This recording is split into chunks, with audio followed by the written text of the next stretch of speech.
Hello, welcome back to our weekly witnessing tip. I'm Gina.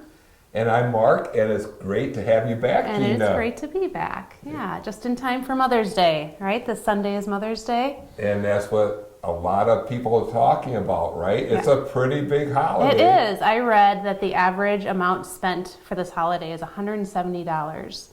And that comes in second behind Christmas. $170, well, I usually spend more than that. Oh, that's your mom would have been I a lucky was person. wondering who spends, I wonder if anybody out there spends $170 on Mother's Day, right? Yeah. I don't know those people. Yeah. Yeah, even more than Valentine's Day. Even more than Valentine's Day. And what we want to do this week is, as we have done in the past, look at, okay, this is what people are talking about this week, right? Mm-hmm. So how can we use that to naturally, get into a witnessing conversation?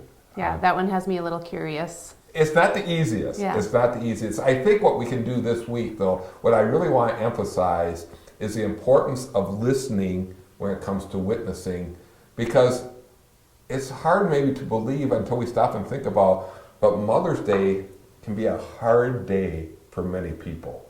That's true. Now that you say that, I mean, I know some people who is a really hard day because of either miscarriages or they can't have children. Yeah. And maybe some of the single moms are just struggling, with or maybe they have a child who died, or maybe their mother just recently died.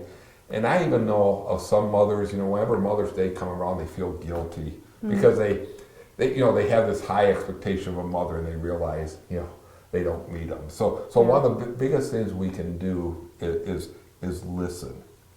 And it's really surprising when you come to somebody, don't assume that it's going to be a happy day for them. Mm-hmm. But you talk about Mother's Day, you listen, and maybe ask a few questions, what do you feel about Mother's Day?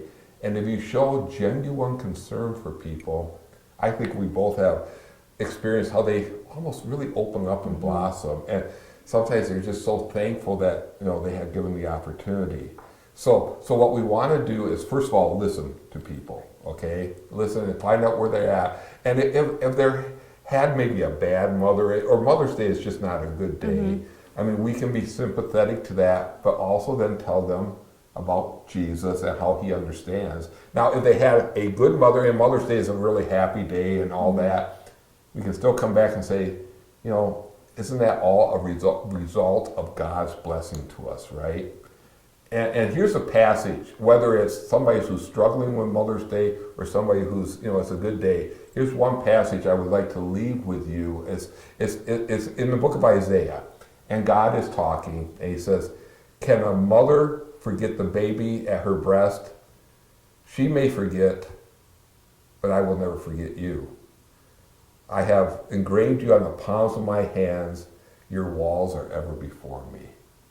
And God is to say, no matter, even if it was almost unthinkable for a mother to forget her baby, God will never forget us. And we can talk about, in a sense, how God's love is stronger than a mother's love. And I think that's how you can somewhat get into a witnessing conversation on Mother's Day. Yeah, that makes me think of the blog you just wrote, too, on our relationship with our Father in heaven. Right. And an opportunity to talk about that. Right, yeah. And because really what we need to do is tell people, it's about relationships with God. It's relationships with Jesus, right? And so many people think it's more about the head knowledge, and we really have to talk about how it's this connection with them. Right. So, So I hope you guys have a good Mother's Day, right? Yes, yeah. Happy Mother's Day, and thanks for joining us for this week's witnessing tip. We'll see you next time. And please spend at least $177. $170. Yeah, let us know. Okay. Have a great week. Bye.